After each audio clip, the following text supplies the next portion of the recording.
Salut les fondus, bienvenue sur Avec des soudeurs. Alors aujourd'hui je me trouve à Argentan, dans le département 61, dans l'Orne, en Normandie. Alors je ne suis pas là pour vous parler de spécialités culinaires, je suis là pour vous parler d'une entreprise locale qui s'appelle Baglin. Cocorico, entreprise française avec un gros savoir-faire. Si vous voulez voir ce qui s'y trouve, suivez-moi. Salut Gérald.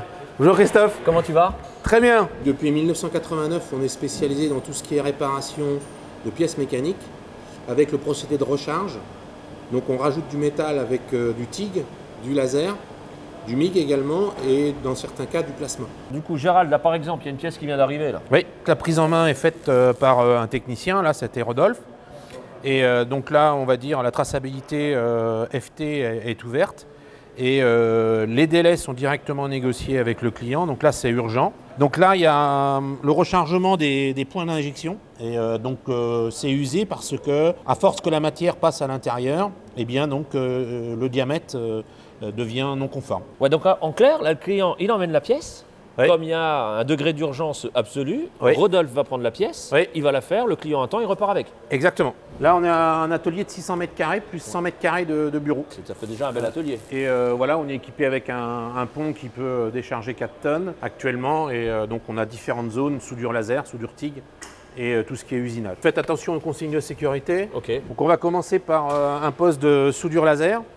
Donc chaque cellule est équipée avec des rideaux de protection. Je suis dans une cabine laser avec Benoît qui va nous expliquer un petit peu son opération. Là, on est sur de la pièce de moule d'injection plastique. Ouais. Là, en l'occurrence, elle est légèrement abîmée sur l'arête. Mon opération consiste à venir souder la petite arête qui est abîmée sur la pièce. Et là, on est sur des tout petits défauts, là, on est d'accord, hein. Donc- C'est de l'ordre du dixième à peu près. Un laser de 600 watts, Ok. Ça, laser fibre?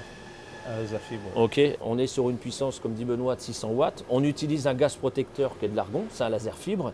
Et pour recharger des pièces aussi fines que ça, sur une arête aussi fine, il va utiliser un fil qui est de 0,3 dixième. C'est extrêmement fin. Donc on va voir comment fonctionne le laser fibre. Je précise aussi qu'il a un plateau magnétique, une façon la plus pratique pour lui pour recharger. Par contre, comme on est avec un laser, bien sûr, protection. Alors on n'est pas sur la même protection qu'un classe 4 comme le laser manuel que j'ai par exemple à l'atelier.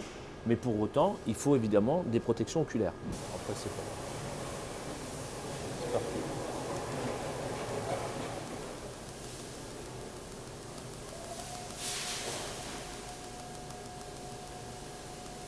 Une seule passe suffit pour corriger le défaut. Là, je fais juste un cordon sur l'arête. Et après, c'est rectifié comment? Après, rectifier cylindrique et plane. D'accord. Donc avec les machines qu'on verra juste après. Chez Baglin, ils utilisent 220 références pour le rechargement des pièces, aussi bien au laser qu'au TIG. C'est une des entreprises avec qui je travaille qui a autant de nuances pour tous les rechargements. Vous connaissez le métal d'apport TIG, mais il existe le même en laser. Donc là, on se trouve avec une baguette d'apport pour le laser, 0,3 mm, avec une base nickel. Donc là, on est vraiment sur des diamètres très fins.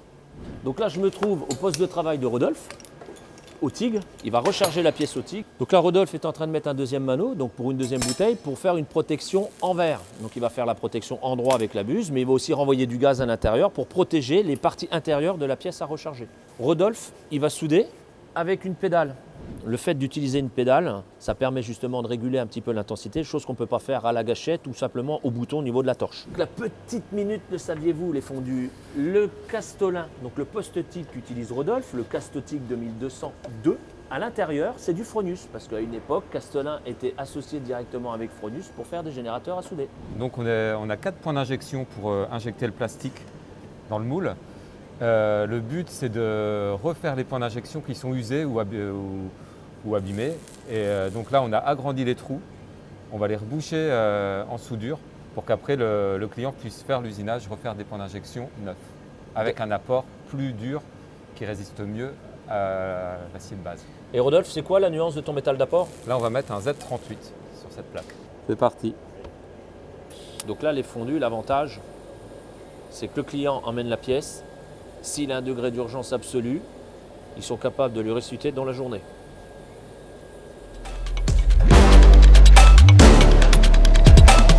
Voilà, deuxième cabine laser avec un Alphac 900. Et Alix donc, est en train de faire un rechargement. Ok, donc là, les fondus, on se trouve sur la deuxième zone laser. Le laser est un alpha laser. partenaire de Baglin, donc Franck, si tu nous regardes, on te salue. Donc Alix, là je vois que tu es en train de recharger une pièce, c'est ça? Oui. Quel type de pièce? C'est quoi la matière?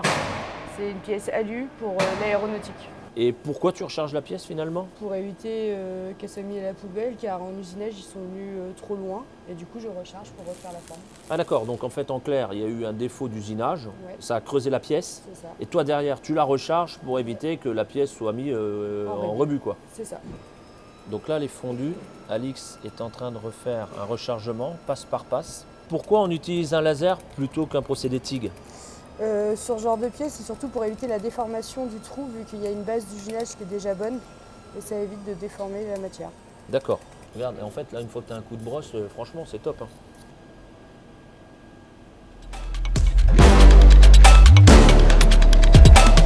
Donc là, on peut apercevoir 3 cabines de soudage TIG, donc 3 postes de travail qui permettent de recharger toutes les pièces métalliques qui arrivent.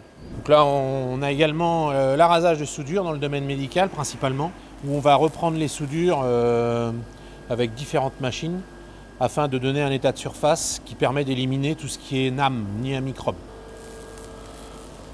Donc là, on a également une machine d'arasage à bande sur lequel on peut changer également les poulies et réaliser un arasage plus précis et très fin. Donc là, les fondus, bien sûr, qui parle d'usinage, parle aussi effectivement de conventionnel. Donc là, on se trouve devant des fraiseuses, des tours conventionnelles. C'est essentiel pour l'usinage et l'outilleur. Ça, j'aimerais bien en avoir un à l'atelier, tu vois. Ça reste une valeur sûre. Du casse-neuve, dans un état concours, ça, c'est le genre de matériel, mais vraiment, je serais très content d'avoir ça à l'atelier.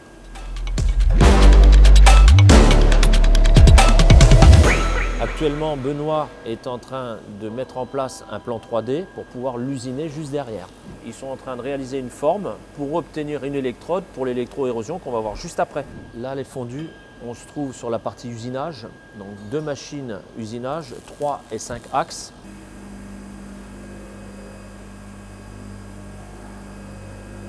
Donc là, Gérald, là, la petite Mazak qui va bien. Ouais, donc elle est quand même un petit peu plus grande que le Real Meca, donc ça nous permet de passer des pièces beaucoup plus grosses. Souvent, le client il nous demande 2 à 3 jours grand max, donc ça nous permet de tout intégrer en termes de rechargement et d'usinage. Donc là, Gérald, j'ai l'impression de reconnaître un petit peu un moule là pour faire un CD, c'est ça? Voilà, oui, c'est un moule de CD-ROM et on va reprendre, suivant le fichier 3D, la partie centrale, c'est-à-dire la rosace, qui permet de clipser le CD. Pascal, quelle est cette machine? C'est une électro-érosion, c'est-à-dire qu'on se sert quand c'est des formes difficiles, alors au moyen d'électrodes en cuivre. On fait passer un courant entre l'électrode en cuivre et la pièce acier, et l'arc qui se fait va creuser l'acier. Je refais le point d'injection, c'est-à-dire qu'on a le canal d'arrivée du plastique D'accord. et du canal pour aller dans la pièce, de façon à faire arriver le plastique à l'intérieur. J'ai refait la forme intérieure parce qu'évidemment c'était agrandi. Et là, je refais le trou comme demande le client, c'est-à-dire avec c'est tout petit, hein, un point d'injection, c'est entre 0,3 et 0,6, 0,7. Ah oui, donc ça veut dire qu'on ne peut pas le faire à l'usinage en tant que tel. Voilà, et j'y vais à tâtons, j'ai des petites piges. En fin de compte, ça c'est une pige de 0,4. Et Pascal, du coup, le liquide, il sert à quoi? Alors c'est du diélectrique, donc c'est lui qui sert à faire la bonne fusion, on va dire, entre l'électrode et la pièce acier. Et ce qui est intéressant à savoir, c'est qu'il y a beaucoup de clients quand même qui demandent à avoir de l'érosion, parce que l'érosion, on a la texture granitée. Et on a beaucoup de clients qui veulent la texture granitée et non complètement polie de la pièce plastique. Et l'avantage chez Baglin, c'est que les électrodes, c'est vous-même qui les faites. On fabrique nous-mêmes nos électrodes. Alors on part de fichiers que les clients nous envoient. On arrive à faire ce que veut le client. Rectification plane, rectification cylindrique, on doit réaliser des cotes dans le centième et voire dans le micron. Bonjour Yannick. Bonjour. Alors, en quoi consiste ton opération là? C'est une pièce de moule qui a besoin d'un rafraîchissement de surface, Donc du coup, Yannick, au niveau des tolérances, ça peut aller jusqu'à quelle tolérance? à peu près 5 microns. 5 microns. Donc là, on a les butées par exemple. Donc là, la machine ira chercher son axe un peu plus loin. Son arrêt, sa fin de course plus loin. Donc en fonction évidemment de la longueur des pièces. Et en plus, là, elle a un plateau inclinable. Donc on peut faire des angles aussi. Ah, tu peux travailler sur les différents angles, on est d'accord. On a bien sûr aussi la possibilité de le faire autour d'un axe, sur ce qu'on appelle une rectifieuse cylindrique. Si j'ai pas de surface plane, que j'ai de l'axe, on peut le faire avec une forme donc cylindrique, on peut rectifier en cylindrique. Voilà, on rectifie un cylindrique, on peut rectifier en extérieur et en intérieur. À ne pas confondre avec un tour qui aura un outil. Là, on utilise des Ouais. meules. En fait, l'outil c'est les meules. C'est comme le tour, mais l'outil c'est les meules. Bon, là, les fondus, je vais laisser Yannick travailler sur sa pièce cylindrique et nous, on continue la visite. Ouais, donc on utilise une sableuse pour terminer les états de surface sur les moules d'injection. En règle générale, sur une pièce plastique, il y a toujours un petit aspect granité. Et tous les clients ont des spécificités par rapport à ça. Et donc on va utiliser la sableuse avec différents grains. Et Yannick donc, est le spécialiste pour refaire à l'identique le grain existant sur une empreinte. En fait, finalement, c'est du sablage, sauf que c'est pas du nettoyage, c'est pour rendre un aspect final, quoi. Oui, Ouais, c'est ça. c'est un état de surface.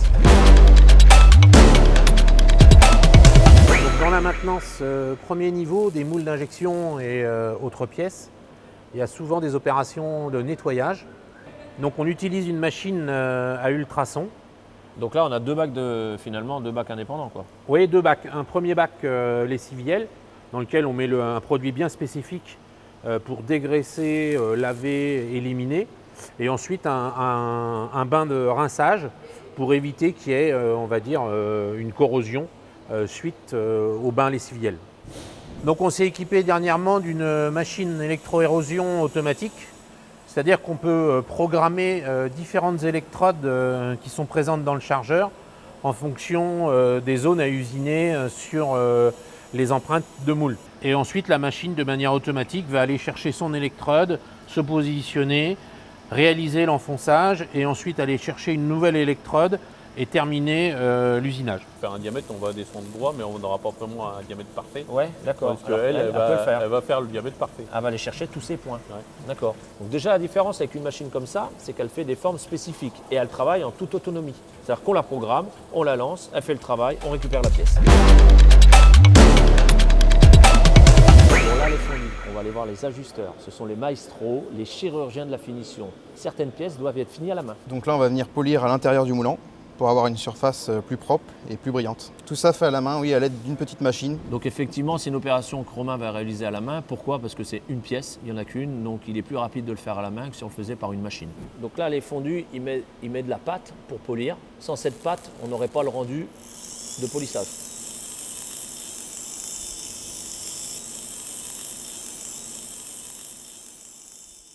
Yannick, que fais-tu? De la soudure, c'est la soudure par point.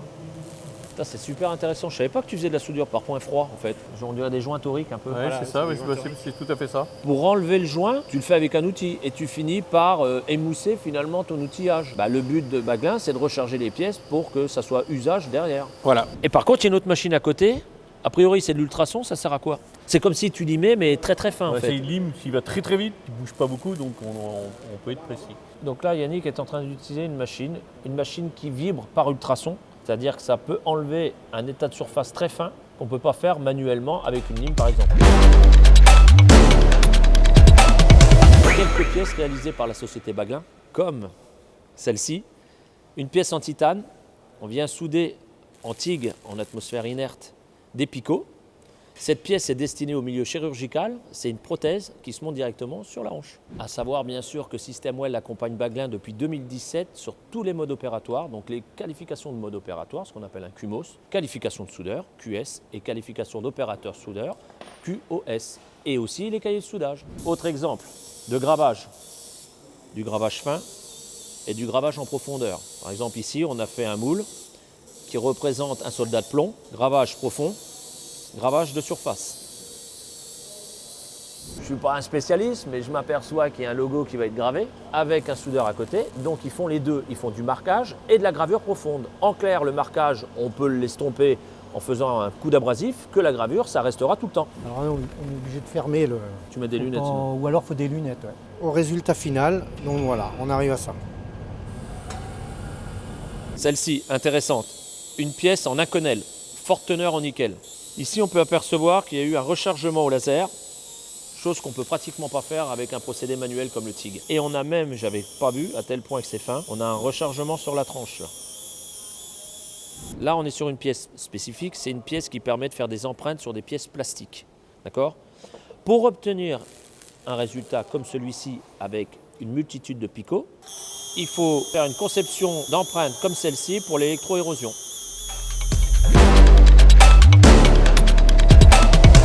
Quand une soudure est effectuée, laser ou optique, peu importe, en tous les cas, on a accès librement à une bino et ça permet de voir s'il y a des défauts de forme en surface et de reprendre si besoin. À tout moment, c'est accessible et ça, j'adore. Romain, tu peux m'expliquer, je vois une pièce, ça c'est la pièce finale que le client souhaite sans les défauts. Voilà, tout à fait, c'est ça. Donc, comme on peut constater, ils ont repéré le défaut. Et le moule qui fabrique ces pièces, c'est ça. C'est celui-ci, oui. Alors moi, je repère un truc que j'utilise dans d'autres situations, c'est une portée de bleu.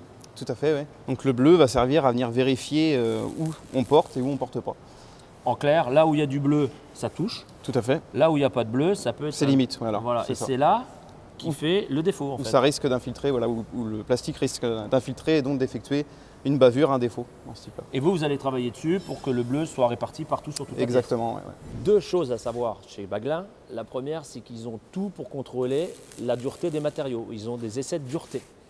La deuxième, quand ils soudent des matériaux un peu exotiques, toutes les nuances n'existent pas en apport de fil, aussi bien pour le TIG que pour le laser. Donc ils découpent des échantillons dans des pièces rebues pour avoir du métal d'apport qui soit l'exactitude de ce qu'ils ont à souder. Là, on a une pièce finie en plasturgie. Le client souhaite fabriquer ça et fabrique déjà ça. Et comme ils ont pu les plans, la société Baglin a pu reconstituer un moule en faisant du relevé de cote. Par exemple, une pièce comme celle-ci, elle a plusieurs rayons, tu vois, plusieurs angles.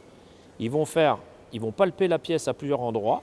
Sans les plans, ils vont réussir à reconstituer une pièce en usinage et en finition.